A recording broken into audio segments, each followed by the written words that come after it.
سلام عمل عالم تنبرو تقتاتلتي إري 360 كمودما رأينا سلام أملاح مسكولنا يكون لومي أم محبراو ميديا كابزلو حاجة دستزبولكم فيديوهات نباهم كبران سمعتنا قريبلكم الله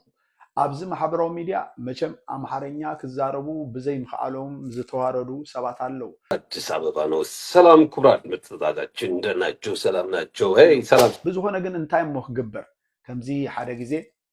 መንግስቱ ኃይለ ማርያምን ከምዚሉ ነሩ ለዝኮ ገጠመኒ بالمنግስቱ ኃይለ ማርያም ባር ክቡር አተከታተልትና አምሐረኛ መፍላት አገዳዘ ከም ዝሆነ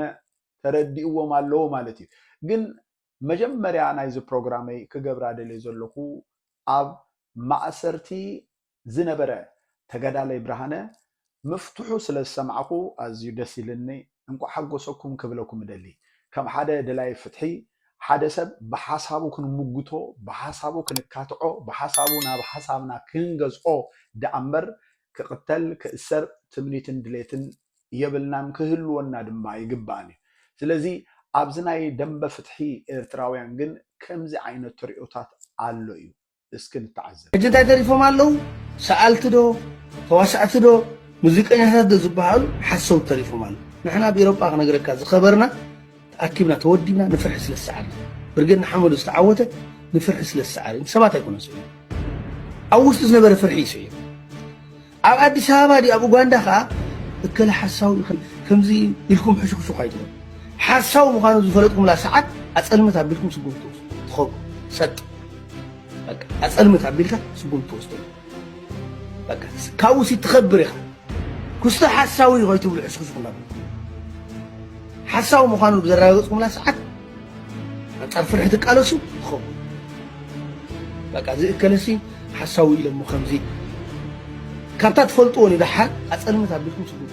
خو ست أسأل متى بيلك سبون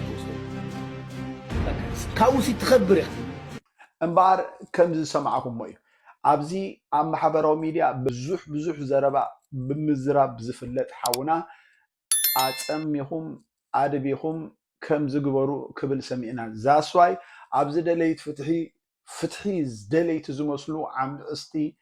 ዓመፅቲ ጥራይ ዝኾነ ናይ ሰባት ማእሰርትን ናይ ሰባት ምስዋርን ከም ሓደ ፖለቲካዊ ዓወት ዝቆፅሩ ሰባት ከም ዘለዉ ክንርዳእ ክንፈልጥ ይግባእ ክብለኩም ደሊ እስኪ ነዛ ቪድዮ እዚኣ ከዓ ብሓንሳብ ንርአይ ሰብ ዝሰኣነ ሰብ ዝበሃል ኣሲሮም ኣለዉ እዚ ከዓ እንኳዕ ሓጎሰኩም ቶም ኣክቲቪስት ትግራይ ብፍላይ ናይ ትግራይ ተቃለስቲ አክቲቪስት ኩናዓት ሰባት እምበኣር ሓውና ሜሮን ኣዝዩ ብስነ ስርዓት ወይ ከዓ ልዙብ ዝኾነ ቃላት ክቃለስ ዝፈልጦ ነይረ ከምዚ ዓይነት ዘረባ ክዘረብ ወይ ከዓ ከምዚ ዓይነት ናይ ሓጎስ መግለፂ ኢሉ ብምእሳር ተጋዳላይ ብርሃነ ሓጎስ ዮሃና ኢሉ ክዛረብ ኣይተፀበኾን ብዝኾነ ግን እዚ ጽምዶ ዘሰንበዶም በዚ ጽምዶ እዚ ተስፋ ዝቆረጹ ካል ዓይነት ቃልሲ የለን ኢሎም ነዚ ጽምዶ እዚ ምቅላሱ መፍትሒ ኢሎም ዝሓሰቡ ክኾኑ ክእሉ እዮም ከም ዝብሉ ስለዚ እዚ ዓይነት ኣካይዳ ምናልባት ካብ ጽልኡን ዝተበገሰ ክኸውን ይኽእል እዩ ኢለ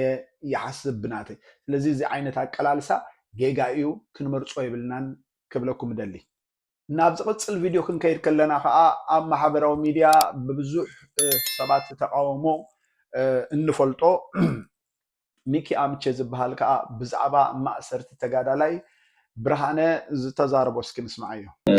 ታብታብ ግበሩ ታብታብ ኩላ ከያራዳችሁ ፖሊስ ኮሚሽን ደሞ ታብታብ ኩልኩም ይሕዋት ታብታብ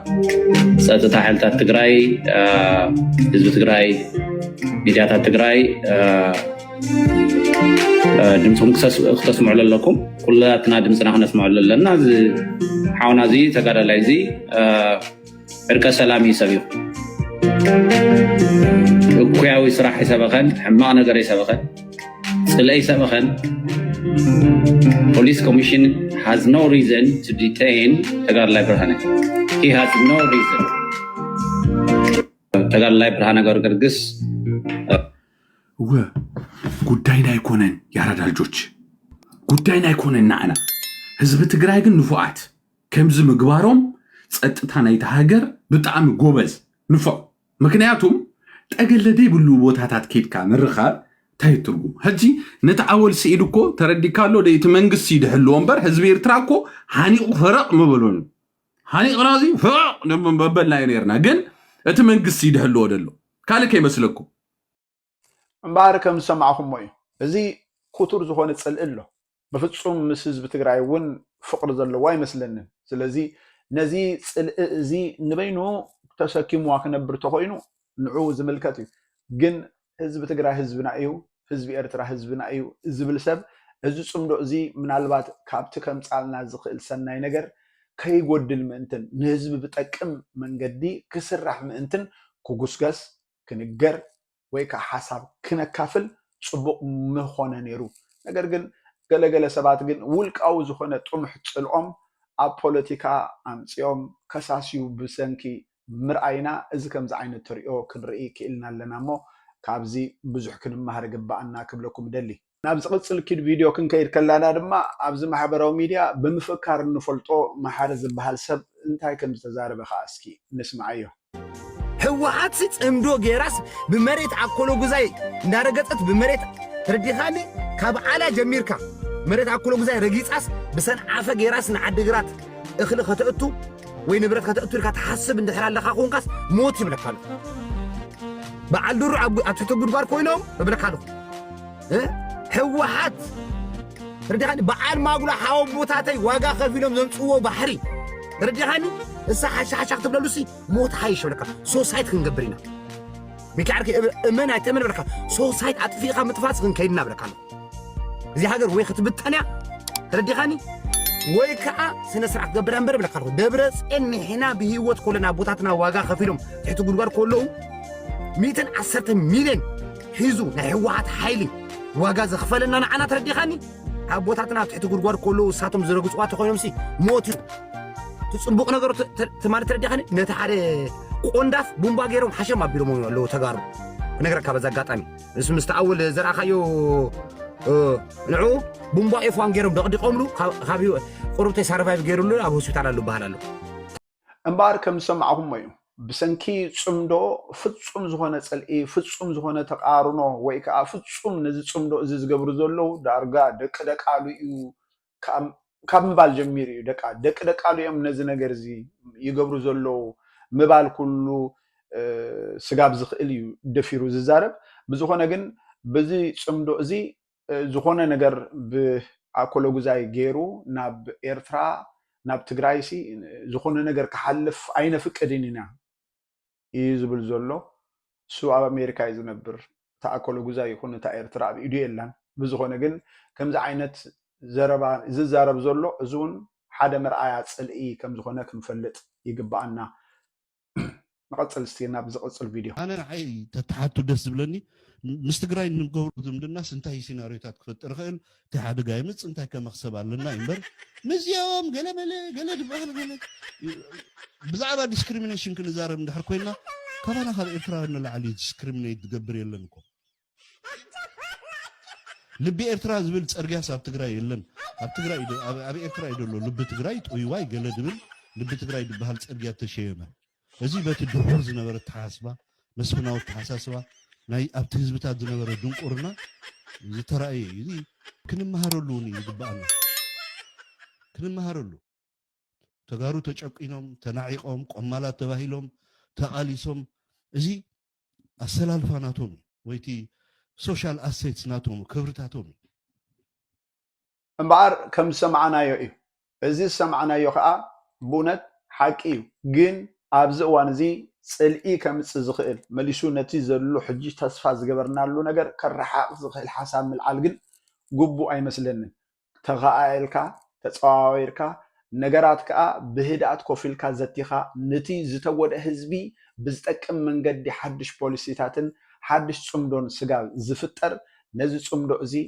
ስቕልና እንተኸናዮ ጽቡቕ ይብለኩም ኣነ እስኪ ንቀጽል ማይ ናብ ዘለዎ ይኺ ስደናውና ዓማይ ስተ ወሪድና እንደዚህ እኮ ገጠመን ይብል መንግስቱ ኃይለ ማርያም ከምዚ እኮ እምበር ውፉይ ከምዚ ተዛረቦ ድማ እዚ ናይ መንግስቲ ኤርትራ መርገጺ ተባሂሉ ብኣውል ሰዒድ ዝተዘርበ ነገር ነዚ ዘረባ እዚ ዘይቅበሎ ኮይኑ እዩ ዝዛረብ ዘሎ ምክንያቱ ዋና ማይ ዘይብሉስ ጎረቤት ሃገር ማይ ስተ ማለት እንታይ ማለት እዩ ኢሉ ይዛረብ ዘሎ ግን እዛ ዘረባ እዚኣ ዋላ ንዕኡ ዘሪቨርስ ጌርካ ግምጥል እንዳሕር አቢልካያ ኣብ ትግራይ በፅሑ ነተፈናቀልቲ ትግራይ ፀገሞም ሽግሮም ከይዱ ርኢዩ ኣፀናኒዑ መፅኡ ይፈልጥን በአንጻሩ ኣብ መቄዶንያ አዲስ አበባ ናይ አረግቶት መእለይ ቦታ ከይዱ ብኦንላይን ብቴሌፎን ምስ ተፈላለዩ ዩቱበራት ኮፍ ኢሉ ብዙሕ ገንዘብ ሓገዝ ክግበር ከም ዝገበረ ንርኢና ስለዚ ነትናትካ ዝኾነ ኣብ ክልል ኣምሓራ ዘሎ ኤርትራዊ ስደተኛ ኣይበፅሓካዮን ነትናትካ ዝኾነ ኣብ ትግራይ እውን ዘሎ ኤርትራዊ ፅጉሙን ከይድካ ሓልዮትካ ፍቅርካ ወይ ከዓ ተገዳስነትካ ምንም ኣያራኻን ስለዚ ስኻ ዘይገበርካዮ ካልኦት ኣይገብርዎን እዮም ኢልካ ምክሳስ ግን ነውሪ እዩ ክብለኩም ደሊ ንቀፅል ናብ ትቀፅል ቪድዮ ጥያቄው ከፍ ሊል ነው ከአሰብ ወደ ኤርትራ ሊል ነው ይህንን አብን ብልጭ አደረገው ጠቅላይ ሚኒስቴሩ ከዚህ ቀደም በተዘዋዋሪ መልኩ ተናግረውታል አብን በግልጽ ለመንግስት ቅርብ ይሆን ኃይል ስብስብ የመንግስትም አቋም ጭምር እንደሆነ ያውቃሉ አቋሙም ባይሆን ዞሮ ዞሮ የባህር በር ያስፈልገኛል ካለ ሄዶ ይሄንን ጥያቄ ወደ ማንሳት መሸጋገሩ አይቀርም ለዛ ነው የባህር በር ጥያቄ ብቻ ሆኖ አይቆምም ኢትዮጵያ የባህር በር ጥያቄ ስታነሳ አልቲሜትሊ ሀገር ነው የምትጠይቀው ራሷ ከራሷ ተነጥላ ሀገር የሆነችውን ኤርትራ መጠየቋ አይቀርም በዛ አይነት መልኩ ነው ማግኘት የሚቻልበትን እድል መፍጠር ይሄን እነሱ ያውቁታል ትልቁ ፍርሃታቸው ይሄ ነው የባህር በር አጀንዳ ማንሳታችን መፈለጋችን ወስዶ አጠቃላይ ኤርትራን እንድንጠይቅ ወደሚያስገድደን አይነት ሁኔታ እንደሚገፋን ስለሚያውቁ ከመነሻው የባህር በር አጀንዳ እንዳይነሳ በኤርትራ መንግስት በኩል የሚፈለግበት አንዱ ምክንያት ይሄ ነው 30 ምናምን ዓመት ወደ ኋላ ተመልሰን የነበረውን ሂደት ጥያቄው ስለምንከት ይቻላል ደግሞ መጠየቅ ይቻላል እነዚህ ሰዎች ለጊዜው እየተነፈሱ ያሉት በኤርትራ ኤርትራ ሊከፋት አይገባም የኤርትራ መንግስት በፍጹም ሊከፋ አይገባም ለኤርትራ ሲባል ሉዓላዊነት ለኤርትራ ሲባል የትግራይ ህዝብ ማለቃል አንደኛ እንዳልኳችሁ ለጊዜው መተንፈሻው በዛ በኩል ስለሆነ ሁለተኛ ኤርትራን በሚመለከት ያላቸው የቆየ አቋም ስላለ ያው እነሱም ናቸው ኤርትራን በሽግግር መንግስት ጊዜ እንድትገነጠል ያደረጉት ያ ከሆነ የፖለቲካ ፍላጎታቸው ጋር የሚያያዝ ነው እንዘውስ መተንተን ብዙ አልፈልግም